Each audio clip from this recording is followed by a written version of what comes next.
Buenos días, bienvenidas, bienvenidos a OnePlus TV. Más color, más imagen.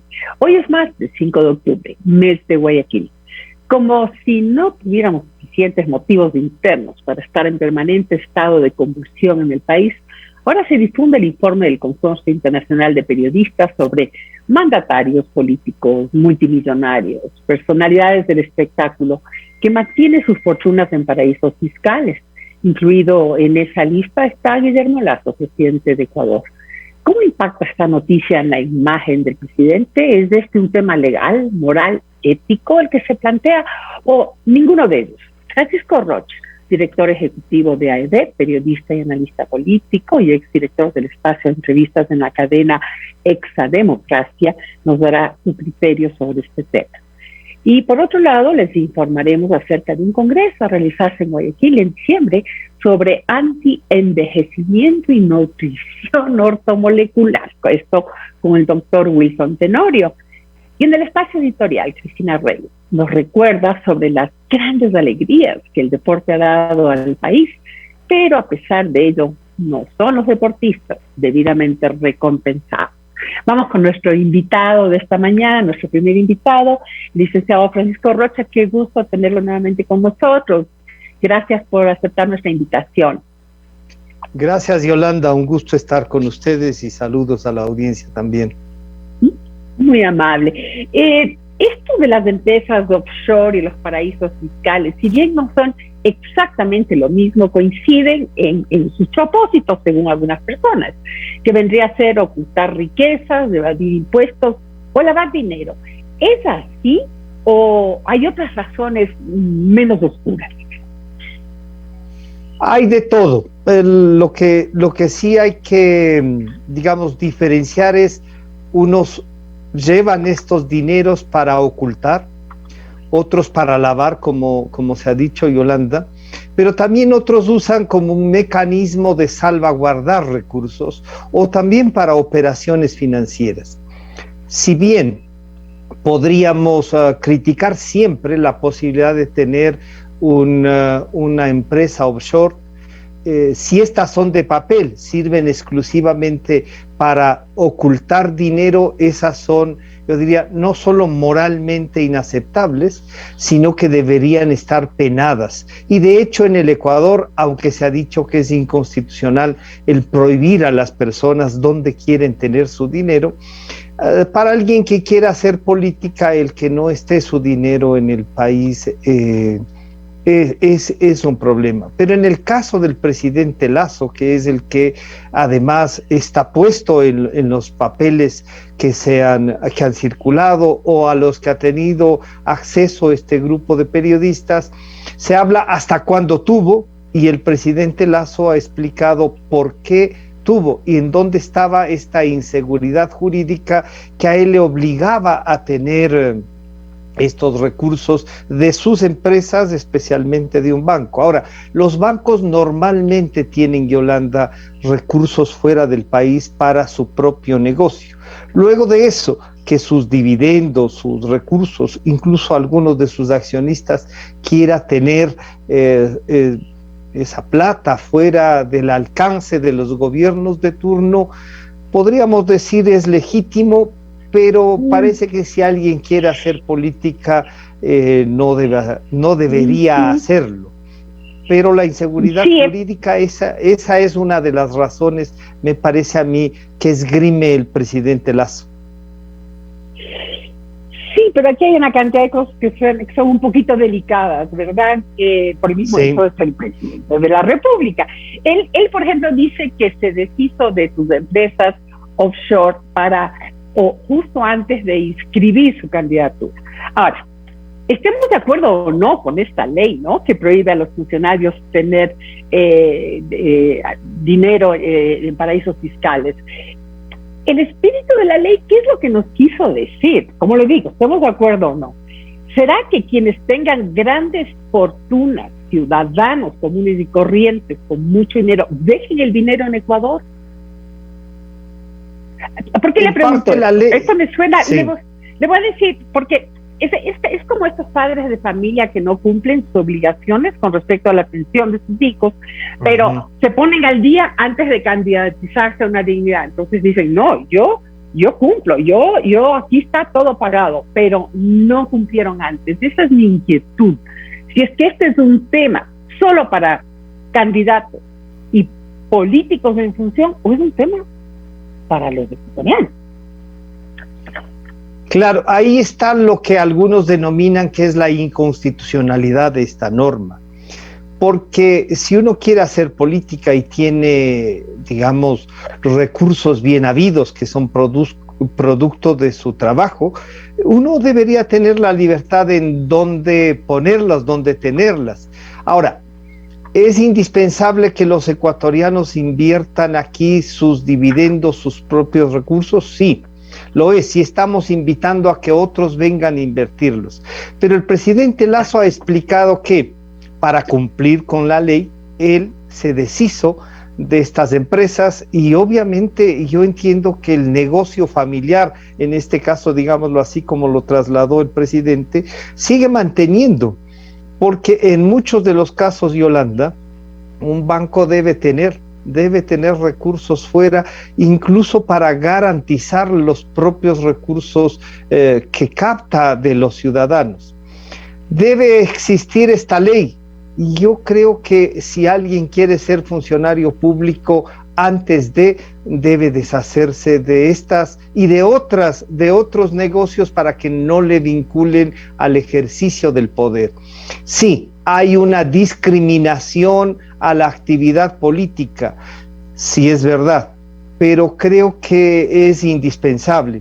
Sería bueno, por ejemplo, el presidente Lasso puede explicarlo y así lo ha hecho, que expliquen otros cómo han hecho sus fortunas y que podamos seguir el rastro del dinero que nos han robado en el ejercicio del poder. Entonces, si este momento estamos juzgando, yo diría, el ejercicio del poder privado del señor Lasso y el manejo de sus recursos. Cuando él ha pasado a ser candidato, ha explicado de que se deshizo de eso. Moralmente puede ser juzgado, para algunos sí, y yo diría, siempre es difícil, y el señor Lasso lo ha conseguido así, por eso tengo la impresión de que no depende de nadie, sino de él mismo, porque él sí ha puesto plata y persona para llegar a la presidencia y la ha buscado 12 años.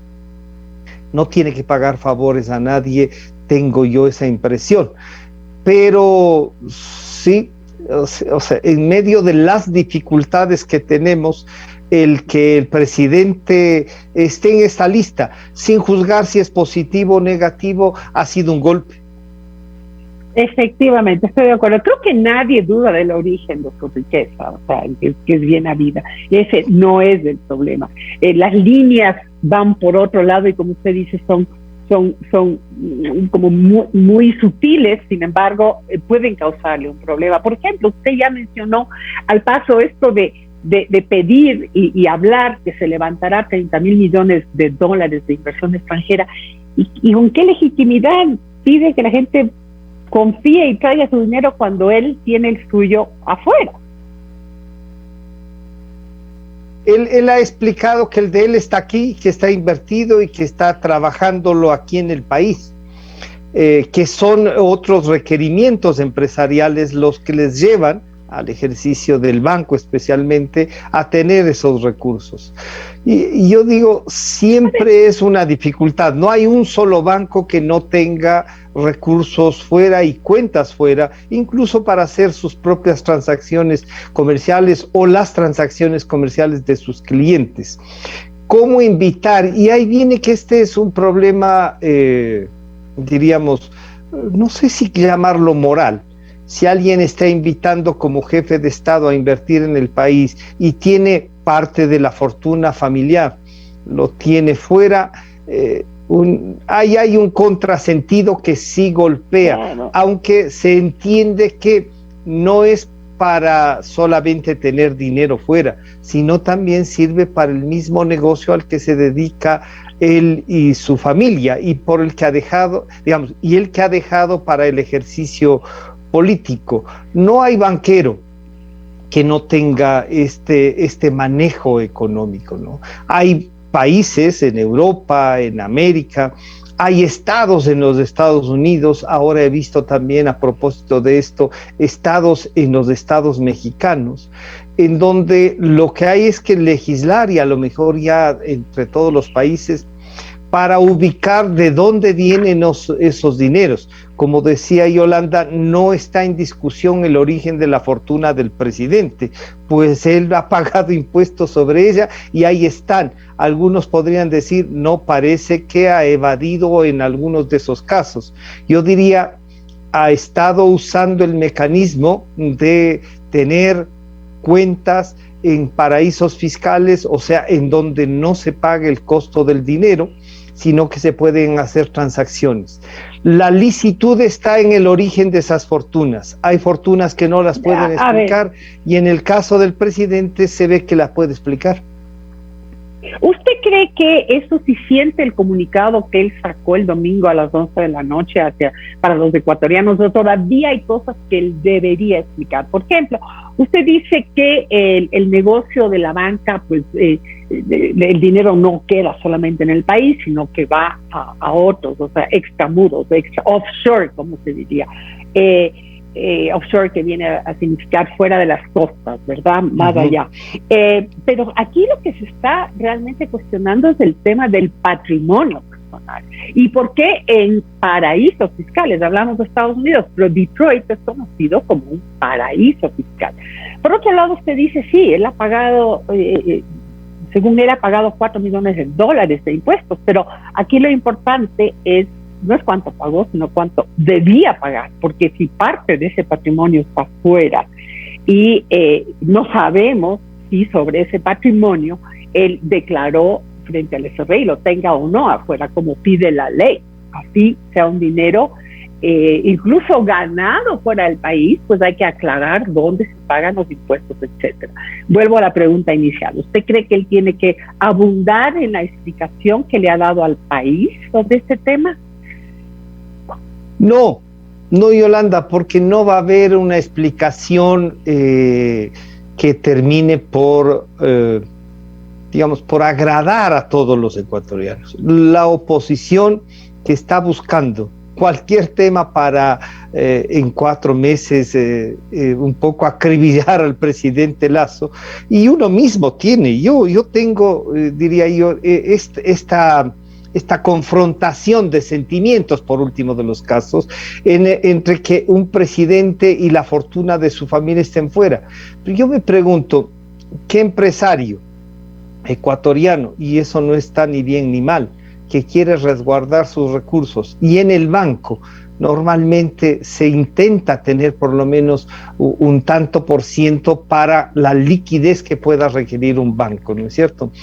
Pero si eso no se explica en una carta, si es que yo diría, si es que alguien tiene, hay que abrir y hay que pedirle, por ejemplo, al SRI que revise el pago de impuestos del presidente, porque puede ser, Yolanda, que haya pagado los impuestos y sobre esos recursos que ya pagó impuestos los tenga fuera para hacer otros negocios.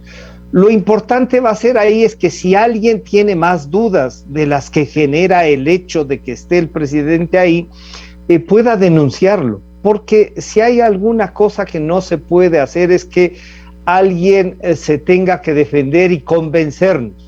Lo que tenemos es que demostrar que ha hecho algo ilegal. Lo que sí puedo decir es que mi percepción es que los empresarios en estos últimos 15 años, diría yo, sí tienen recaudos, varias empresas fuera del país. Y de eso se habla de que habría por lo menos $30,000 millones. Ahora, lo que no hemos hecho un seguimiento y ojalá se filtren es cuánta plata tienen los exfuncionarios públicos que no han declarado, que no han pagado impuestos y que no podrían justificar que la tienen. Ahora, otro tema que usted toca aquí, y es el tener el dinero fuera del país, lo cual es totalmente lícito. O sea, uno puede tener una cuenta en cualquier banco, en cualquier parte del mundo. La diferencia está en tenerla en un paraíso fiscal, que como decíamos al principio, es también usada para ciertos fines no tan santos, no tan blancos. Eso por un lado. Por otro lado, se habla en este informe de 14 empresas que tendría registradas Guillermo Lasso fuera del país, de las cuales solo 3 estarían funcionando. Entonces, vuelvo al tema de lo que se hablaba de estas empresas de papel. ¿Para qué se tienen estas empresas sin ningún fin, simplemente con el nombre? Deben haber tenido un fin para las que fueron creadas. El tema es que mucha gente a veces no liquida esas empresas y las tiene ahí porque las puede volver a necesitar. Y ahí es donde siembran la duda. ¿Para qué las quieren? ¿Para qué las van a volver a necesitar? Y claro, un presidente de la República que está bajo el escrutinio de todos y que debe tener una explicación siempre. La explicación dada por el presidente es escueta. Yo diría, en el caso de él, lo que está esperando es que, siendo para él suficiente, alguien le señale si es que hay alguna ilegalidad, si es que hay algún recurso que venga de actos ilegales e inmorales. Tengo la impresión de que el presidente, como buen banquero, porque hay que reconocer que ha tenido éxito, tiene que explicar, pero el Estado, ¿qué puede hacer? La sociedad, ¿cómo puede tener una explicación mucho más contundente y que intente convencer? Yo diría, si hay una denuncia específica, si los propios documentos filtrados pueden demostrar una ilegalidad, hay que denunciarla y el presidente deberá responder. Pero hasta aquí, ahora, Yolanda, lo que yo diría es el uso permanente de una figura que internacionalmente fue usada para movilizar recursos, pero que, usada ilegalmente para blanquear dinero, para ocultar dinero mal habido, esa ya es otro nivel, eso es un delito y eso es penal. Ahora, ¿no cree que de todas formas, como usted bien dijo también, esto va a ser utilizado por los opositores, y no solo los opositores, sino quienes les gusta politizar absolutamente todos los temas? Ya ha amenazado la Comisión de Fiscalización de la Asamblea con hacer una investigación sobre este tema.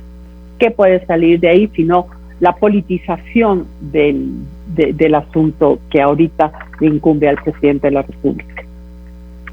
Yo diría, creo que es importante la investigación. La Comisión de Fiscalización no puede servir ni para archivar los temas que se requieren investigar, ni para escandalizar. Debe servir para investigar, y si es que hay algo concreto que denunciar, lo que yo había dicho, hay que denunciarlo, no importa de quién sea.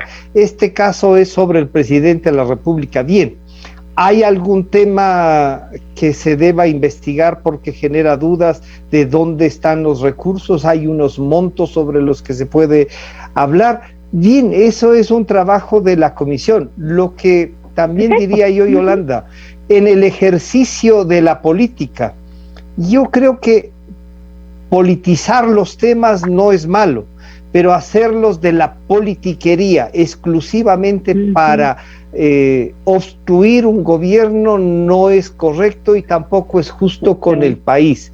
Que se investigue, que si hay datos que deba aclarar el presidente lo haga, pero que no se haga un show. O sea, no hay que escandalizar, pero tampoco perder la capacidad de escandalizarnos cuando hay un delito. Muy bien, muy clara la diferenciación que usted hace y sobre esta investigación en el carril que debería ser dado. Vamos a otro tema, sobre la reunión del gobierno ayer con la CONAIE. Todavía no se conoce lo suficiente sobre el contenido de esta reunión. No sé si usted tenga más información, pero una reunión que duró 3 horas y media. Pero lo que sí sabemos es que Leonidas Issa, presidente de la CONAIE, llegó 1 hora tarde y que no llegó a dialogar, sino a tomarle cuentas al gobierno. ¿Cuál es su lectura del tema? Primero que no, el país no tiene costumbre de dialogar. Cuando yo escucho que dicen es que el gobierno no ha hecho los suficientes contactos en la asamblea, ¿con quién va a hacer contactos? ¿Quién está dispuesto a ceder en el plan del gobierno? Claro, todos quieren ejecutar un plan para el que no ganaron. Una cosa es que políticamente uno defienda una posición, un programa, y otra el querer imponer el programa. El señor Issa, yo por ejemplo, si hubiese llegado una hora tarde, nada menos que a la presidencia de la República, porque eso es lo que hay que hacerle notar. No es ni al señor Lasso, ni no, es al presidente de la República que este momento encarna el señor Lasso. Uno no debe llegar tarde a ninguna cita cuando se ha puesto una hora de encuentro. Llegar una hora ya es una forma de desplante, o sea, es yo hago aquí lo que me da la gana, y la democracia no es hago lo que me da la gana, sino tengo las posibilidades o no de dialogar. El país no tiene esa costumbre, la actividad política nuestra ha sido, yo diría, encarnizada, o sea, estamos acostumbrados a ver cómo desaparecemos al otro y no nos importa el país. Creo que es el momento de cambiar el modelo de diálogo, ¿no? O sea, el tener la posibilidad de llegar a unos encuentros. El señor Issa, el señor ingeniero Issa, al salir de la presidencia, dijo: no hemos recibido las respuestas que queríamos. El presidente dice: hemos tomado en cuenta lo que nos plantearon, pero lo que nos plantearon, que es el tema del combustible en esencia, no se los puedo, digamos, no puedo eliminarlos. Y entonces lo que se ha hecho es un ejercicio de diálogo, y el presidente Lasso ha demostrado tolerancia. Yo no lo habría recibido, no lo habría. Una hora tarde es una grosería, y aunque eso pueda sonar a desplante per se, demostrando no llego a la hora que me invitan, sino a la que yo quiero llegar, es lo que más o menos dijo: quiero esta fecha, no, voy a ir tal fecha y voy contando. Exacto, no hay un antecedente así. Además, sí. O sea, hubo la vez anterior, cuando el presidente de la República invita a Leonidas Issa, él dice: no, yo esta fecha no me gusta, además quiero ir con 100 personas. O sea, ya ahí, bueno, hasta ahí puede llegar, pero ahora en esta segunda ocasión, como usted dice, hay un desplante.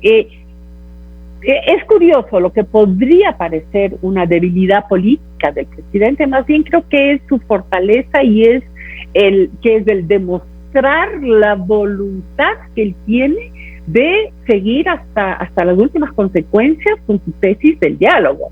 O sea, porque como usted bien dice, usted y yo quizás ya no hubiéramos aceptado. A la media hora nos levantamos y dejamos sin efecto la reunión, pero él sigue con su tesis de que esto hay que conversarlo. Pero incluso él dice que este es el inicio de un proceso de conversaciones de parte de Lasso, pero Issa, no sabemos lo que piensa Issa. No, sí sabemos, Yolanda. Él está buscando un ultimátum para irse a las protestas, está buscando la excusa para irse a la movilización, y que está buscando el conflicto en vez del consenso, ¿no? Sí, no, él tiene una clara, yo diría, un proyecto muy claro, que es, primero, no creen en la democracia. Uno lee en sus declaraciones, incluso en ese libro que él es coautor, no creen en la democracia, creen en el partido único, creen en este socialismo venido desde los sectores indígenas. Así proclama el señor ingeniero Issa. Bien, si alguien no cree en un modelo, es muy difícil conversar. ¿Qué está buscando el señor Issa? La posibilidad, perdónenme, de patear el tablero para convertirse en el líder de la oposición, que no le va bien, porque teniendo la presidencia como tiene Pachacútec, que es el brazo político de la CONAIE, la presidencia de la Asamblea, tienen varias comisiones, su permanencia ahí, busca aliarse con sectores que parecen un contrasentido, pero que políticamente le sirven ¿para qué? Para que fracase el gobierno de Guillermo Lasso. Y claramente uno piensa, ¿Fracasa solamente el señor Lasso o fracasa el país? El señor Lasso, presidente de la República, no está cumpliendo con lo que planteó. Yo diría, y tan rápido se nos olvida el gran plan y la movilización y quizá la continuación del tema de la vacunación. El gobierno ha dejado un poco de lado, ya llegó a los 100 días, cumplió y sobrepasó lo que había dicho, y no sigue informando con la misma fuerza que debería la continuación de ese plan, por lo tanto, la continuación del gobierno. ¿Cómo plantearnos a que el grupo que ha estado 14 años y que sigue estando en la función pública y que sirven exclusivamente para poner trabas, sigan ahí? ¿Cómo hacer para que el presidente Lasso se deshaga de ese grupo que causa daño al país? Todo eso hay que plantearlo. Pero yo me he hecho una pregunta en estos días, Yolanda.